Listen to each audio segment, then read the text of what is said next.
I think it's safe to say that it has not been a great time for Xbox as of late. Very recently, it was announced that Microsoft are going to give out yet another round of layoffs within their Xbox Game Studios division. This on its own is unfortunately nothing new. However, what is new is that alongside this, they also announced the complete closure of Tango Gameworks, the Japanese developer behind the Evil Within series and more especially Hi-Fi Rush. This was the final straw. Pretty much everyone online were not happy and were extremely upset at Microsoft for making this decision, and rightfully so. Hi-Fi Rush was the most critically acclaimed game release that Microsoft had in literal years, and the game itself was successful. Gamers loved it, critics loved it, it was nominated for a ton of awards and even won a decent amount of them, and the game also saw a variety of different merchandise released for it, including a vinyl release, a Nendoroid figure, and in the future a physical release of the game by Limited Run Games. And if you still have any doubts that the game was not a success, Microsoft even said themselves that the game was successful. So to look at all of this and deciding to shut down the developer who was responsible for all of that is a choice that I can only describe as incredibly idiotic.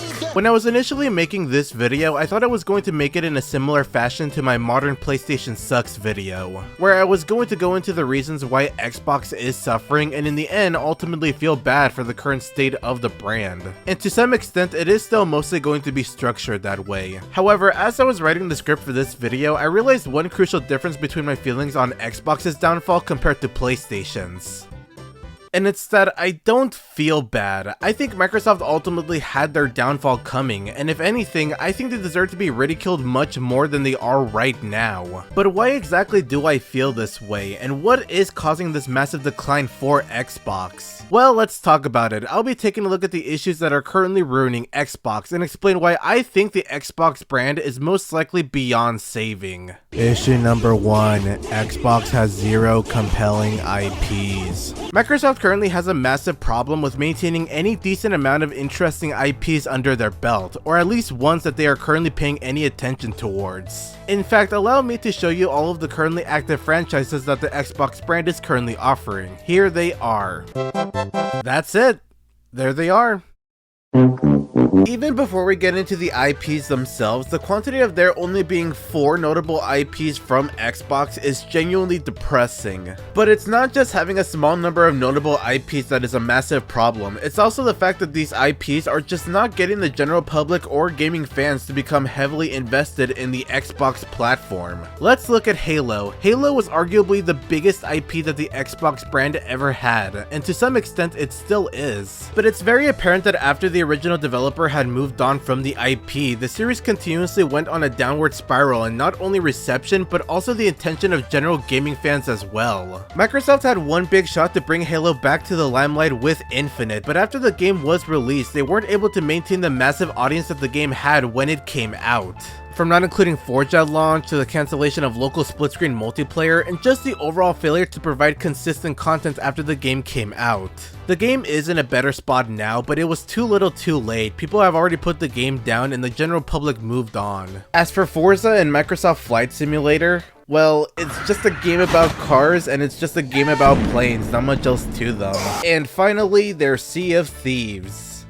Actually, you know what? The game itself is pretty alright from the little time that I did play of it, and the numbers that this game pulls on Steam charts are actually not bad. Okay, Microsoft, I'll give you credit. You have one compelling IP. I repeat, 1. Congratulations, have a stale cookie. Then you're gonna miss out on these nuts. Don't get me wrong, I'm not trying to downplay these IPs as small or ones with 0 fans or anything like that, but these IPs don't exactly get a lot of attention or buzz from the mainstream gaming audience. This is where Sony actually has a massive advantage compared to Microsoft. Even though PlayStation's diversity between IPs in this generation really stinks, the IPs that they do pay attention to are nevertheless extremely popular. Despite The Last of Us series only consisting of 2 games, the series is still brought up often and loved by many general gaming fans and even non-gaming fans thanks to the HBO TV adaptation. God of War is one of the oldest PlayStation IPs from Sony that is still receiving new installments. Meaning the IP naturally grew a big fan base over time, and unlike Microsoft with Halo, Sony doesn't entirely treat God of War fans like complete dirt. And as for Marvel's Spider-Man, well, it's goddamn Spider-Man. Any massive release with that name on it is going to get people's attention and earn money, regardless of the quality. Of course, all of this doesn't mean that Sony is in a good spot with franchise diversity, and I do think that overall there should be a balance between studios focusing on pre-existing game IPs and new ones. I'm just stating the facts here. PlayStation IPs simply get a lot more attention than Xbox IPs, and it's not much of a mystery as to why. And the thing that sucks the most is that Microsoft can so easily resolve this kind of problem. Microsoft, you could have so easily brought back an IP like Banjo-Kazooie during that time in the 8th generation where nostalgic revivals were a massive trend, or even that time when the protagonist got brought into Smash Brothers. That would have gotten people talking and be interested in your gaming platform. But nah, let's just have the original devs of the IP slave away on Sea of Thieves and give the IP to literally nobody else. And hey, I guess while we're on the topic of game devs, issue number 2, Microsoft's incredibly pointless gaming acquisitions. It's been very apparent by now that Microsoft has been acquiring many big name developers and publishers to create games exclusively for the Xbox brand. I mean, it makes sense in theory. Microsoft doesn't need to worry about creating games themselves. They can just buy out big name developers and publishers and have them create the games. Sounds great on paper. But as you probably guessed by now, it's not so great in execution. Mostly because these acquisitions don't feel genuinely earned by Microsoft, or that they were done because these developers and publishers would be a right fit for the Xbox brand. They instead feel super stingy and incredibly superficial. Let me explain. Look at developers like Next Level Games or Insomniac Games. These two developers had worked with their respective publishers for years before becoming subsidiaries to them, and over that time they both built a name for themselves and became synonymous with their respective parent companies. When you think of Next Level Games, you know them for Luigi's Mansion, Mario Strikers, and the Punch-Out remake. When you think of Insomniac Games, you know them for the original Spyro trilogy, Ratchet & Clank, and Marvel's Spider-Man. These games were not only positively received by gaming fans, but they also gave a massive boost to the platforms that these games were released on, which makes these acquisitions feel earned and ultimately make sense. Microsoft and ZeniMax Media had pretty much nothing to do with each other prior to their acquisition, and this sentiment also goes for the grand majority of these recent Xbox acquisitions. Double Fine, Obsidian Entertainment, Activision Blizzard, none of these companies had ever contributed anything groundbreaking or substantial to the Xbox brand exclusively prior to becoming subsidiaries. It again feels incredibly superficial, that the only logical explanation as to why Microsoft acquired all of these companies is purely because of their recognizable names. But you know what, I can forgive all of this, really, I can, but only if Microsoft had made something out of all of the game companies that they acquired. I mean, prior to being bought by Nintendo, developer Monolith Soft had pretty much nothing to do with them before, making this seem like a pointless acquisition at first. But it ultimately paid off because Monolith Soft would end up becoming well known as the developers behind the Xenoblade Chronicles series. If Microsoft had done something like that before their own acquired game companies, then I would happily take back all of the criticisms I had for Microsoft hasn't done shit with their acquisitions. I mean, we did get a couple of alright game releases. Psychonauts 2 was pretty good, Pentiment was fine, Grounded, maybe it was good, I haven't played it so I can't exactly tell you. Even though these games are alright for what they are, they didn't exactly help boost the Xbox platform nor justify the amount of money that Microsoft had spent to obtain these game companies. And if somehow you need a bigger example of this, just look at Bethesda. It was very obvious that all of the money that Microsoft spent to acquire Bethesda was supposed to pay off last year, since Bethesda published 3 total games exclusively to the Xbox ecosystem in 2023, and varied ones as well, might I add. One was a short but fun single player experience, the next was a multiplayer shooter, and the last was a giant role-playing game. 2023 should have been the year where Bethesda's efforts would finally help boost up Xbox's reputation. Unfortunately, the only thing that ended up getting boosted are my urges to jump off a roof. For one reason or another, all 3 of these games didn't exactly help Xbox a whole lot in the eyes of Microsoft. Hi-Fi Rush ended up with the developers of the game getting killed off by Microsoft despite once again stating themselves that the game was successful. As for Redfall, well, it actually ended up meeting a similar fate as Hi-Fi Rush, however the only difference was that Redfall was a gigantic load of poo, so Microsoft decisions just made a little bit more sense on that one. And finally, there's Starfield, a game that made a splash in 2023 that was as impactful as dropping a glass marble onto the Pacific Ocean. Honestly, looking at all of this has got me wondering as to why this is the case. How come these games didn't do good enough to prevent layoffs and premature deaths of game developers? Well, the answer is obviously that these games didn't make enough money, but how come? Well, I guess we'll find out as we now go into issue number 3, Microsoft's confusing strategy as to how Xbox makes any money. Allow me to ask you all a question that should be very simple to answer. Alright, here's the question. How does Xbox make money? Now, if this question were to be rephrased by bringing up a different console maker, then the answer would be straightforward. How does Nintendo make money? Simple. Hardware sales, software sales, and online subscriptions. How does PlayStation make money? Once again, hardware sales, software sales, and online subscriptions. Now, you can say this exact answer for the Xbox question and it would initially make sense. However, you start to think about the answer for more than 10 seconds and realize that all 3 of these revenue streams for Xbox has a big ol' asterisk on each of them. Xbox does make money from console sales, but the sales themselves aren't exactly all that impressive. In terms of competition, the Xbox Series systems have pretty much failed to be any kind of competition to the only other next generation game console available, the PlayStation 5. This is mostly because the PS5 sales were heavily carried by the success of Sony's last generation system, but also the PlayStation brand is simply more popular and well liked across many regions. Specifically Japan. Being the only company out of the 3 console makers to not originate from Japan, it already gave the Xbox brand a massive disadvantage over there from the very beginning.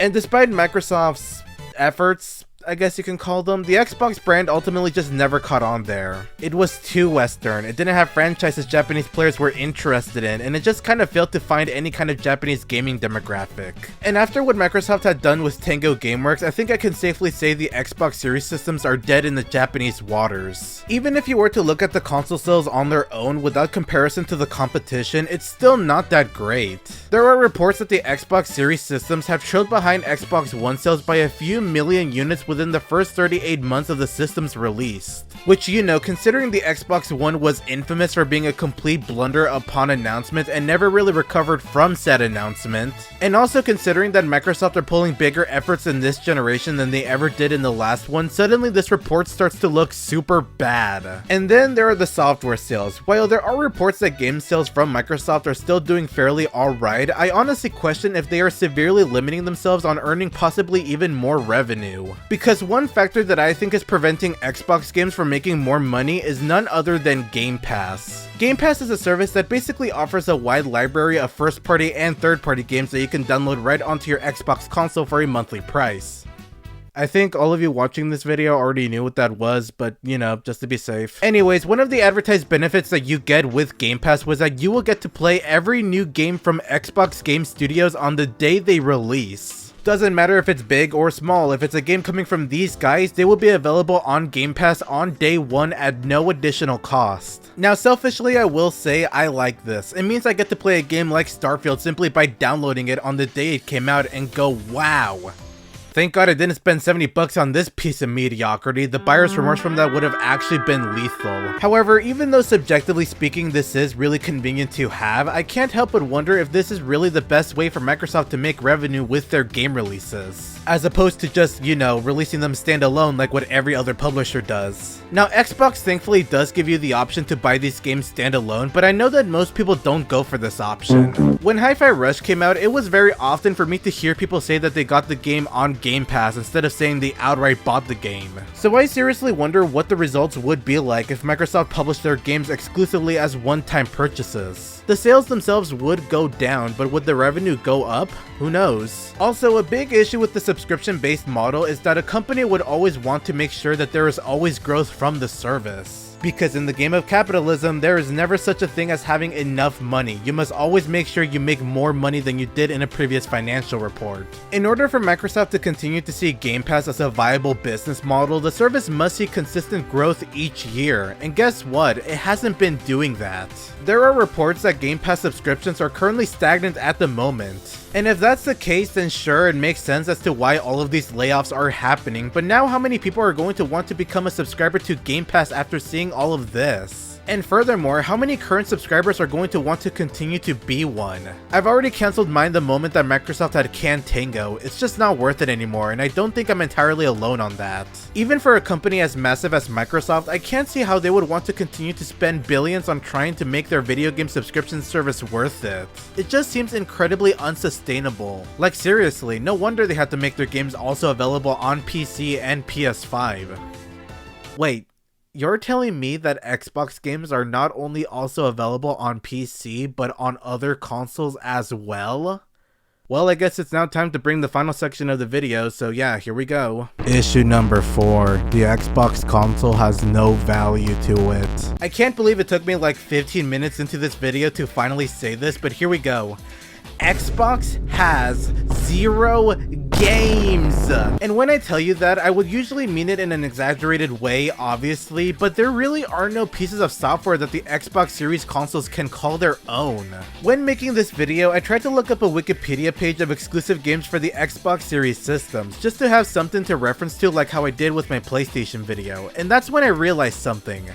It doesn't exist. No, I'm serious. I can easily find the Wikipedia page for exclusive PS5 games, Nintendo Switch games, and even the ones for all of the previous Xbox consoles. But a Wikipedia page of exclusive Xbox Series X and S games? There's nothing. It's non-existent, like the friends in my life. Of course, we pretty much know exactly why there isn't one. It's because Microsoft made the choice to release every new game by Xbox's studios on not only Xbox, but also PC. Now, I briefly brought up this topic before on my PlayStation video, where I angrily brought up the question on why I should even buy a PS5 if their exclusives are just gonna come out on PC later down the line. And a couple of people in the comments definitely got the wrong impression from that, so let me be clear. Personally, I don't mind when a game that is or should be a console exclusive becomes available to play on PC. If anything, I'm happy when it happens. As of this generation, PC has actually become my preferred platform to play games on. It's just much more flexible and convenient for me. So when a console exclusive I enjoyed finally gets a PC release, subjectively speaking, I see it as good news. Also, it's just generally a good thing to have games be more accessible to other players. Now that Hi-Fi Rush is on PlayStation, it means that people will actually get to play the game instead of knowing about it. Yippee! When I make these types of videos and bring up the idea of console exclusives becoming available on PC as a problem, quote unquote, that isn't because I'm incredibly salty about my favorite game company losing to the PC master race or some dumb console war bullshit like that. I'm just looking at this in the perspective of business. Why would people want to buy a console when all of its games can be played on PC, a platform that is essentially just a console plus more? Usually I would follow that up by saying that Xbox is supposed to be geared to a more casual demographic.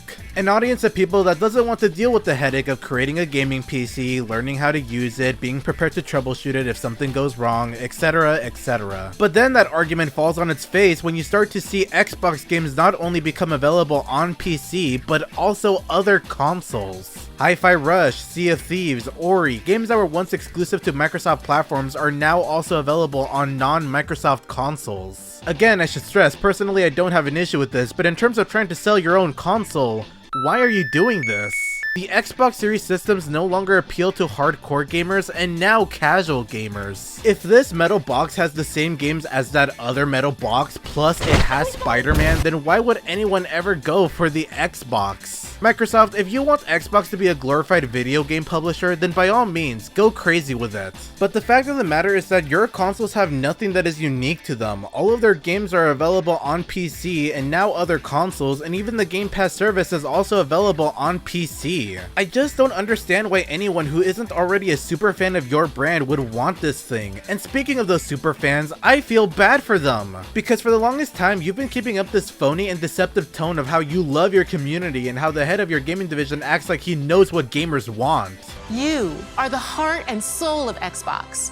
Your passion drives us, and you are the inspiration for the visionaries whose games we showcase today. You've done this shtick more times than both of the other console companies have done it combined. It's so disingenuous. Also, actions ultimately speak louder than words. You fool said that Hi-Fi Rush was a success. You said you were pleased. You said you were going to reinvest into the developer of the game. And yet here we are, not even a year later, and you went the complete opposite route. This wasn't even fancy PR speak. No, you just flat out lied. At that point, why should anyone, both gamers and game designers, ever take anything you guys say seriously if you're at a point now where you're starting to kill off acquired developers and creativity within your game division? If you're not going to actually care about making this stupid looking console something worthwhile to play on, then why should I care? Why should anyone care? I wish I could tell you that I feel bad about Xbox's current situation, but ultimately I don't. Because to me, Microsoft are the ones that are the most aggressive in turning gaming into something that I never want to see it become. Monopolistic, lifeless, and disposable. The future of Xbox is looking incredibly grim. Even though I ended my PlayStation video with my beliefs that I don't think Sony will ever make PlayStation good again in my heart, I will say that in the end, they'll be just fine. Because Sony needs PlayStation. At this point, Sony is as synonymous with making video games as they are with creating electronics or making incredibly hit or miss movies. PlayStation consoles and first-party games make Sony a lot of money, so even if they are currently struggling, they'll put in some kind of effort to find a way to bounce back. As for Microsoft, they don't need Xbox. I don't mean the studio, I mean the consoles. It's very obvious that those billions of dollars that were used to buy out game companies like ZeniMax and Activision was not Xbox's money, it was Microsoft's. In their eyes, they saw at least 100 billion of their dollars being spent on their gaming division just on this generation alone, and the results have led to very little increase of sales or profits. So realistically, what can they really do? Simple, just wind things down. I honestly wouldn't be surprised if Xbox ends up pulling a Sega and announces that they'll stop making consoles in the next generation in favor of being a third-party publisher. But at least Sega has beloved and active IPs that make their fans happy, as well as a couple of forgotten ones that they plan on bringing back. I just don't see Xbox doing the same. None of their active IPs are making a huge impact with current gaming fans, and I know that they are not going to utilize a huge amount of their acquired IPs. They'll just focus on the ones that are guaranteed to make money because massive corporations don't like taking risks. The closure of Tango really was the final nail in the coffin for my faith in the Xbox brand. Hi-Fi Rush gave me just a little bit of hope that Microsoft could at the very least turn Xbox into a decent game publisher regardless of how their consoles are, but not anymore. I'm done. Dude, I'm so done. Seriously, I just want to go back to making my Mario Party video. How can you 20-year-old doomers be this constantly miserable about your supposedly favorite hobby? Because I've only done this for 2 videos in a row and I already feel like every ounce of happiness has been drained from my soul. I think it's finally time we raise the red ring. The Xbox brand that reigned supreme in the 2000s are long gone, and they are never coming back. Yeah, anyways, I'm done making these miserable videos on modern gaming. It's just not for me, unfortunately. Anyways, Nintendo Switch 2 confirmed! Woo! Yeah, baby! New 3D Mario coming soon! Metroid Prime 4 will be released on it! Kid Icarus Uprising will be back for the next generation! I just know it will this time! Woo!